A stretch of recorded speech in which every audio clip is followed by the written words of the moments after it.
आपका? शैलेंद्र कुमार यादव, कहाँ के रहने वाले हैं? ग्राम बनौनी, पोस्ट रसूलाबाद, जिला उन्नाव। क्या हुआ आपके साथ में?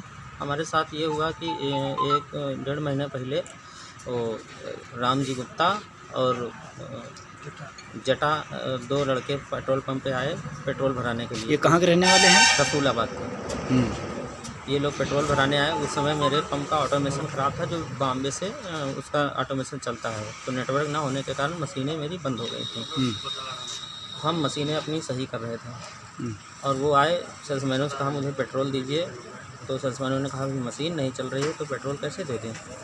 तो कहने नहीं, आप मुझे जानते नहीं हो, मैं रसूलाबाद का मनोनीत भाजपा का सभासद हूँ और ये मेरे ज़मीर के ख़िलाफ़ है कि मुझे यहाँ पेट्रोल ना दिया जाए, अभी किसी भी हालत में मुझे पेट्रोल चाहिए। तो सेल्समैनों ने, मैं अंदर काम कर रहा था तो मुझे वहाँ भेज दिया और हम ऑटोमेशन को सही कर रहे थे। तो उन्होंने कहा पेट्रोल दो। हमसे भी वही रेफरेंस किया कि आप मुझे जानते हो। तो मैंने कहा अभी मशीनें नहीं चल रही, आप या तो वेट करें और या तो आप जो बताएं कि आप कह रहे हैं मेरे गाड़ी में पेट्रोल नहीं। तो हमने कहा मैं किसी के हाथ आपको अपने घर तक मैं छुपा सकता हूं, बस इतना कर सकता हूं, बाकी तो नहीं कर सकता हूं। ये बात कितने दिन पहले की है? ये बात करीब 1-1.5 महीना पहले की है। अच्छा, अब ये चोट कैसे आई, कब, ये कैसे क्या हुआ?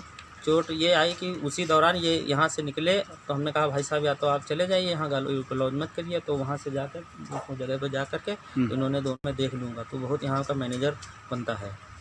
तो हमने कहा कोई बात नहीं, यहाँ तो सभी लोग आते हैं। कहाँ के मैनेजर हैं आप?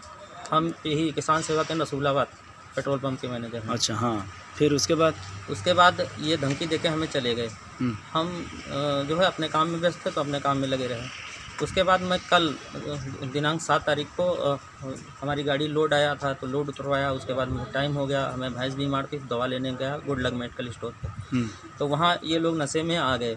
हम जैसे नीचे उतरे ये नशे में आ गए। कहने लगे उस दिन क्यों पेट्रोल नहीं दिया था, आज फंस गए। तो हमने कहा हाँ फंस तो गए, आप जो मर्जी है वो कर लो, मैं आपके गांव में हूँ, जो मर्जी है सो करो। तो ये रामजी गुप्ता ये लोग उतर के हमारा हाथ पकड़ लिया और मारने पीटने लगे कि भाई पांचों आ गए, लाठी डंडों से मुझे मारा पीटा।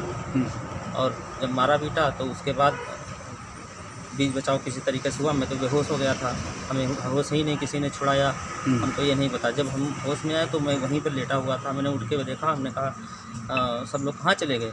तब तक असलम यहाँ के जो थाने यहीं चौकी में रहते हैं वो आए तो कहने लगे चलिए थाने में तहरीर दीजिए। थाने में तहरीर देने गए वहाँ, तो वहाँ कुछ कहाँ थाना आसीवन? थाना आसीवन में। हाँ, इसे वहाँ कुछ नहीं हुआ। अपनी मनमानी तहरीर लिखा ली, कहने लगे जो बताता हूँ वो लिखिए, ज़्यादा मतलब उठपटांग की कोशिश करने ना अंदर कर दूंगा तुमको अभी।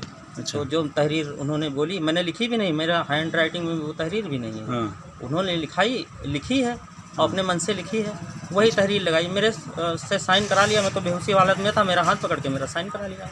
अच्छा, ये मेडिकल के लिए भेजा था? मेडिकल के लिए हमें मियाँगंज भेजा था। वहाँ पे फिर हमें हेड इंजरी हुआ है तो हेड इंजरी के लिए उन्नाव के लिए रेफ़र किया।